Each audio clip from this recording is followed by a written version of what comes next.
नमस्कार, आप देख रहे हो डीपीके न्यूज़ और लगातार जो सूरतगढ़ की हम खबर आपको दिखा रहे हैं। तो आज जो अभी 2023 का जो विधानसभा चुनाव है उसको लेकर सरगर्मियां तेज हो चुकी है। सूरतगढ़ विधानसभा की बात करेंगे तो भारतीय जनता पार्टी से हमारे साथ हैं मोहन जी पूनिया।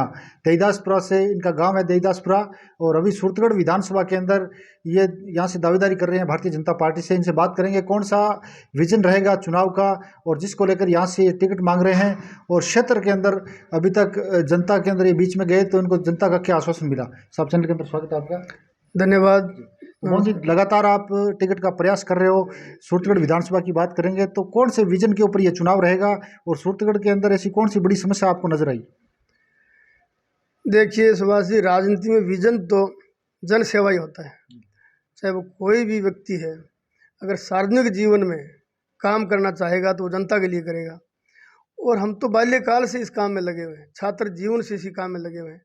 और सूरतगढ़ विधानसभा क्षेत्र के लोगों की सेवा करते हुए मुझे बस जब मैंने होश संभाला तब से जिस स्तर का मेरा सामर्थ्य था उस स्तर से मैंने हमेशा सूरतगढ़ के लोगों की सेवा की है। चाहे स्कूल लेवल पे, कॉलेज लेवल पे, उसके बाद छात्र राजनीति से, उसके बाद सार्वजनिक जीवन में और पार्टी फोरम पर मैं हमेशा सूरतगढ़ की सेवा करता आया हूँ। और आज इस विधानसभा चुनाव को दृष्टिगत रखते हुए भी मैं उसी उद्देश्य से चल रहा हूँ। इस इलाके में बहुत सारी ऐसी चीज़ें हैं जो हमारे द्वारा की जा सकती है राजनीतिक मंच से, राजनीति में रह करके और जनप्रतिनिधि बन करके। और उसी उद्देश्य को लेकर के मैं इस विधानसभा में संघर्षरत और कार्यरत हूँ, लगा हुआ हूँ। अभी 2023 का जो चुनाव है इसको लेकर के मैं तैयारी में हूँ। पिछले 2.5 वर्ष से सूरतगढ़ विधानसभा के गांव चप्पे चप्पे पे गया हूँ। तो गांव, जैसे आपने गाँव का दौरा किया तो गाँव के अंदर कौन सी बड़ी समस्या आपको नजर आई है? अभी तो इस अशोक गहलोत राज में तो समस्याएं ही समस्याएं हैं। आज जहाँ हाथ रखो वहीं दर्द है। विकास के नाम पे कुछ हो नहीं रहा। चाहे वो रेवेन्यू का मामला देख लीजिए, विद्युत का मामला देख लीजिए, चिकित्सा व्यवस्था की बात देख लीजिए। ये चीजें पुण्य जी क्यों, क्या कारण, मतलब जनता की क्या कमियां रहेगी जो भारतीय जनता पार्टी का यहाँ से विधायक बनाया? लगातार यहाँ से भारतीय जनता पार्टी को मौका दे रही है जनता, तो कांग्रेस को तो मौका नहीं दिया। देखिए, बात केवल विधायक की नहीं है, बात राजस्थान सरकार की है। अब केंद्र सरकार की योजनाएं जो आ रही है वो योजनाएं प्रदेश में अशोक गहलोत सरकार लागू नहीं कर रही जनता है। ने केंद्र में भी कोई गलती नहीं की। यहाँ से जो अगर सांसद की बात करेंगे तो भारतीय जनता पार्टी का सांसद है यहाँ से। बिल्कुल भारतीय जनता पार्टी का सांसद है, विधायक है, लेकिन जो योजनाएं केंद्र सरकार जो पैसा भेजती है वो थ्रू राज्य सरकार भेजती है। स्टेट की जो सरकार है वही उन पैसों का सदुपयोग करती है, जनता के लिए उन योजनाओं को लागू करती है।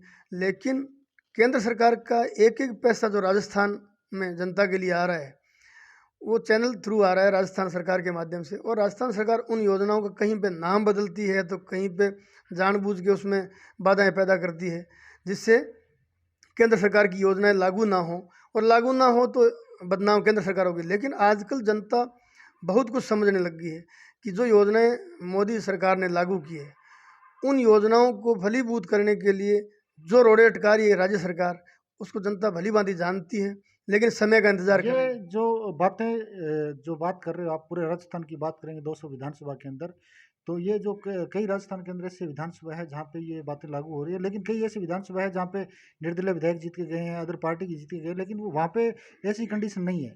और यहाँ से भारतीय जनता पार्टी का विधायक बना, फिर भी कारण क्यों है? क्या कारण है इसका? जो मतलब जो ये चीज़ें हो रही है, अभी विकास नहीं हो रहा, राजस्थान सरकार रोक रही है, तो क्या यहाँ का जो विधायक है, यहाँ के जो नेतृत्व कर रहे हैं वो विधानसभा के अंदर इन चीज़ों को आवाज़ नहीं उठा रहे? क्या कारण है? कमजोरी कहाँ रही है? देखिए, आपने दूसरे अन्यतर विधानसभाओं की क्षेत्र की बात की है कि वहाँ के लोग निर्दलीय भी है या अन्य क्षेत्रीय पार्टियों के, अन्य दलों के लोगों का आपका इशारा था।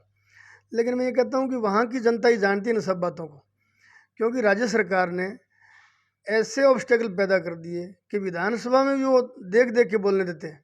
आज आप अंदाज़ा लगाइए कि अभी विधानसभा सत्र में जो उन्हीं की सरकार में मंत्री रहा हुआ व्यक्ति, जब वो बीजेपी पे उनके द्वारा कहे अनुसार हमले करता था या गलत बयानबाजी करते थे, तब उनके खिलाफ न कभी एफआईआर हुई। जो मैं नाम लेके बता दूं, राजेंद्र गुड्डा जी जो अभी भी बर्खास्त हुए हैं, अशोक गहलोत जी ने अपने मंत्रिमंडल से बर्खास्त किए है, उस व्यक्ति ने खूब आरोप लगाए हैं लेकिन कभी सरकार ने उनके खिलाफ कोई एक्शन नहीं लिया। लेकिन जब उन्होंने अपनी ही सरकार के खिलाफ, जिस सरकार में वो मंत्री हैं, उनके खिलाफ बोलना शुरू किया, अशोक जी गहलोत ने बिना किसी नोटिस के, बिना किसी सूचना के उनको बर्खास्त कर दिया, उनके खिलाफ एफआईआर करवा दी और विधानसभा में उनको बोलने तक नहीं दिया। ठीक वैसे ही भारतीय जनता पार्टी के विधायकों के साथ होता है कि भाजपा के विधायक विधानसभा में अगर प्रश्न लगाते हैं तो अनेकों अनेकों तरीकों से उनको बोलने से अकेले भारतीय जनता पार्टी के विधायकों पर क्यों? अगर दूसरी अदर पार्टियों की बात करेंगे तो अदर पार्टी के भी विधायक हैं। आज राजस्थान में कांग्रेस पार्टी को खतरा किससे है? भारतीय जनता पार्टी से खतरा है। और जिनको जो दुश्मन अपना मजबूत मानता हो उन्हीं को रोकेंगे ना। आज जनता में लोकप्रिय कौन है? भारतीय जनता पार्टी। कांग्रेस का यहाँ आज सरकार से पदच्युत करने के लिए या उनको बेदखल करने के लिए तो भाजपा आगे है, तो भाजपा का ही विरोध करेंगे वो। इसलिए भारतीय जनता पार्टी के विधायकों के साथ भी ऐसा होता रहा है पिछले 4.5 साल में। और ये आखिरी मानसून सत्र जो चल रहा है, इस सत्र में भी यही हो रहा है कि बीच में ही माइक बंद कर देते हैं, बीच में तरह तरह के रोड़े अटकाते हैं। ये कारण ये है कि सरकार की कारगुजारियों का उजागर नहीं कर पाए। और मजबूत विपक्ष भाजपा ही है राजस्थान में, और मजबूत विपक्ष से घबरा करके और कांग्रेस के सरकार ने विधानसभा में भी इस तरह के हथकंडे अपनाए हैं। ये किसी से छुपा हुआ नहीं है और ये चल रहा है। इसी वजह से विधानसभा में भी राजस्थान की बात करेंगे। राजस्थान के विधानसभा चुनाव से पहले सूरतगढ़ के अंदर जो यहाँ पे जो लोकसभा की बात करेंगे, बीकानेर लोकसभा के अंदर एक बड़ी सभा रखी गई कैंचिया के अंदर, जो भारत केंद्र सरकार के 9 साल के कार्यकाल को लेकर जनता के बीच में जाने का जो मैसेज दिया गया। तो क्या राजस्थान के अंदर जो पिछली जो कार्यकाल की बात करेंगे, वसुंधरा जी का जो कार्यकाल रहा, उसकी कभी मतलब चर्चा नहीं हो रही? वसुंधरा कार्यकाल का इतने काम हुए, इतने नहीं हुए, तो मतलब केंद्र सरकार ही क्यों? नहीं, देखिए, वसुंधरा जी का कार्यकाल बहुत शानदार कार्यकाल था, लेकिन वसुंधरा के कार्यकाल का जिक्र तो जहाँ ज़रूरत होती है वहाँ करते ही हैं। लेकिन विकास क्या किसी आज से पूर्ववर्ती सरकार ने कर दिया, वो विकास कोई पर्याप्त नहीं होता। समय के अनुसार आज सड़कों की ज़रूरत आज भी है। जो सड़कें मान लो आज से 20 वर्ष पहले बनी है, जो पानी के टैंक 20 वर्ष पहले बने हैं, जो खाड़े 25 वर्ष पहले बने हैं, मतलब ये एग्जाम्पल दे रहा हूँ मैं, जो पोल आज से 30 वर्ष पहले लगाए गए हैं वो जर्जर होंगे, नहरें भी जर्जर होगी, खाड़े भी जर्जर होंगे, क्षतिग्रस्त होंगे, पानी की टंकियाँ डिग्गियाँ भी होंगी, सड़कें भी टूटेगी। तो उनको वापस रिकन्स्ट्रक्शन करने के लिए जो काम मोदी सरकार ने किए, आज चाहे आप मेडिकल कॉलेज की बात लीजिए, तो ये मोदी जी के काम ऐसे हुए हैं जो ऐतिहासिक काम है, उनको बताना जरूरी है। बीजेपी का सीधा आरोप जैसे बात करेंगे, लगातार जैसे चुनाव की बात करेंगे, पिछले चुनाव के अंदर ये था भी 70 साल के अंदर जो पीछे सरकार रही उन्होंने काम नहीं कराया, तो 70 साल के अंदर कहीं न कहीं बीजेपी की भी सरकार रही है। देखिए, 70 साल काउंट करते हैं, लेकिन क्यों जो लोग आज बात करते हैं वो आज की तारीख से साल गिनेंगे, समय कालखंड बताएंगे। लेकिन बीजेपी का कार्यकाल तो अटल बिहारी वाजपेयी जी का 6 साल का कार्यकाल रहा था, वो भी टुकड़ों में, 1 साल 1 टेन्योर पूरा। कहीं जिक्र नहीं है, कहीं मतलब बीजेपी अगर बात करेंगे, बीजेपी के जो कद्दावर नेता है इसको लेकर चर्चा नहीं कर रहे भी।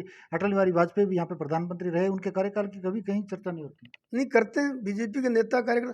देखिए, अब सारी बातें सबको याद नहीं रहती, लेकिन ये जनता भी जानती है, राजस्थान में पूरे हिंदुस्तान की, और नेता जो पुराने नेता कार्यकर्ता हैं वो जानते हैं। लेकिन अब वाजपेयी जी के कार्यकाल को साल भी तो बहुत हो गए ना, लोग तो भूल जाते हैं। जबकि आज प्रधानमंत्री ग्राम सड़क योजना इस हिंदुस्तान में सड़कों का अगर 70 साल जो जैसे आपने बताया अटल बिहारी वाजपेयी का कार्यकाल भूल गए, लेकिन उससे पहले जो प्रधानमंत्री रहे उनका कार्यकाल याद है, लेकिन जो मतलब अटल बिहारी वाजपेयी का कार्यकाल रहा वो याद नहीं है। नहीं, उनका कार्यकाल तो उस परिप्रेक्ष्य में याद है कि उन्होंने जो वाजपेयी जी से पहले के जो कांग्रेसी प्रधानमंत्री रहे या मुख्यमंत्री रहे, उनकी कारगुजारियाँ तो इसलिए याद हैं कि आदमी को हमेशा तकलीफ़ें याद रहती है, सुख कम याद रहता है, आराम कम याद रहता है। लेकिन तकलीफ पाया हुआ जीवन में आदमी का अगर 1 वर्ष भी होता है तो उसको 100 वर्ष के व्यक्ति को भी तकलीफ के दिन याद रहते हैं। इसलिए कांग्रेस के जीवन में तकलीफ दे जो कालखंड था, जो समय था, जो कष्ट थे, वो जनता को याद है, तो नेताओं को भी याद है। नेताओं में से जनता आती है, जनता में से नेता जैसे बात करेंगे, आप सूरतगढ़ विधानसभा से तैयारी कर रहे हो, भारतीय जनता पार्टी से टिकट की दावेदारी कर रहे हो, तो भारतीय जनता पार्टी आप पे भरोसा क्यों करे? मतलब आप टिकट को लेकर आप पे भरोसा क्यों जताए? देखिए, ये तो पार्टी का निर्णय है, भरोसा जताए या ना जताए। लेकिन मैं मेरी जो है वो चीज़ कर रहा हूँ, मैं पार्टी को बताऊंगा मेरे में जो खूबियाँ हैं या पार्टी ने देखी है। मुझे जब जब भी भारतीय जनता पार्टी ने जो भी जिम्मेदारी दी है उसका मैंने तन मन और पूरे परिश्रम और लगन से और मन से मैंने उसका निर्वहन किया है और कर रहा हूँ। आज मैं गांव गांव घूम रहा हूँ तो किसका प्रचार कर रहा हूँ? पार्टी का ही प्रचार कर रहा हूँ। मैं कभी ये नहीं कहता कि मैं ये कर रहा हूँ, पार्टी ये कर रही है, उसके साथ साथ निमित्त मात्र मैं भी हूँ।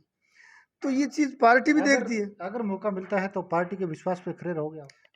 मैं तो पार्टी के विश्वास पे पिछले 23 वर्ष से विश्वास पे खड़ा हूँ, चाहे वो किसी पंच का चुनाव लेकर के और सांसद का चुनाव तक।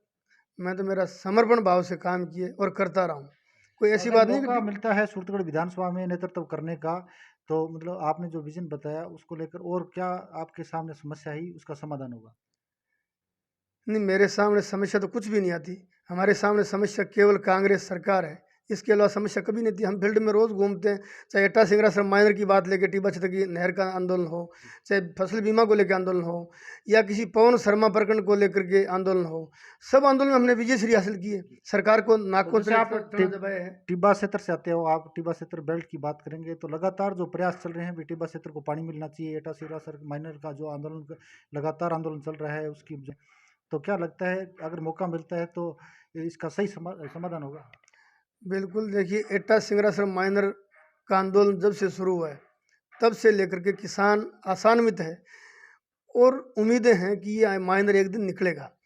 अब ज़रूरत है नेताओं की इच्छा शक्ति की और जो सरकार आती है उनकी इच्छा शक्ति की, लेकिन जनता इसके लिए लड़ने के लिए तैयार और हम जनता के साथ हैं। और मुझे पूरा विश्वास है कि हमने अब 2 साल पहले इसमें कदम रखा, इस आंदोलन को गति दी है और एक दिन इस एटा सिंगरा माइनर को लेके रहेंगे।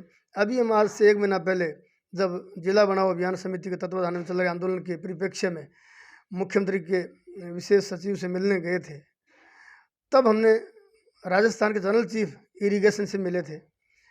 उनसे मिले तो उन्होंने भी एक हमें आश्वस्त किया है कि आप लोग इसमें जिस तरह का आप संघर्ष कर रहे हो, आपकी एक दिन जीत होगी, उन किसानों के मंसूबे पूरे होंगे, आप कामयाब होंगे। क्योंकि पानी की हमारे यहाँ कमी नहीं है, कमी इच्छा शक्ति की है सरकार की। और आप अगर लगे रहोगे तो ये आंदोलन आपका चलता रहेगा, तो एक दिन आपको माइनर मिलेगा। क्योंकि ये स्कीमें हमारे पास हैं, हम इंजीनियर टेक्निकल लोग हैं, हमें पता है कि आप सही दिशा में चल रहे हो और आपको एक दिन माइनर मिलेगा, आप तो लगे रहो, तो ये मिलेगा। ये थे हमारे साथ मोहन जी पूनिया, जो सूरतगढ़ विधानसभा से भारतीय जनता पार्टी से दावेदारी कर रहे हैं। इन्होंने बताया अगर मौका मिलता है तो जनता के हित के लिए काम करेंगे और पार्टी के जो विश्वास है उस पर हम खरे उतरेंगे। ये तो आने वाला वक्त बताएगा पार्टी किसको सूरतगढ़ विधानसभा के अंदर यहाँ से मैदान में उतारती है। लगातार हमारे साथ जुड़े रहिए, क्योंकि अब की बार जो 2023 का जो चुनाव होगा वो एक दिलचस्प चुनाव होगा, क्योंकि सूरतगढ़ विधानसभा की बात करेंगे, कई मुद्दे हैं सूरतगढ़ विधानसभा के जिसको लेकर यहाँ पे चुनाव होंगे। हर बार जो एक वो सबसे बड़ा मुद्दा है एटा सिंगरा सर माइनर, उसको लेकर ही सबसे ज़्यादा चुनाव होता है। टिब्बा क्षेत्र की बात करेंगे तो टिब्बा क्षेत्र से हमारे साथ थे मोहन जी पूनिया, और लगातार प्रयास कर रहे हैं, जनता के बीच में जा रहे हैं। ये तो आने वाला वक्त बताएगा भी यहाँ से सूरतगढ़ की जो विधानसभा है उसकी जो अब की बार ताज है किसके सर सजेगा। तब तक देखते रहिए डीपी की न्यूज़।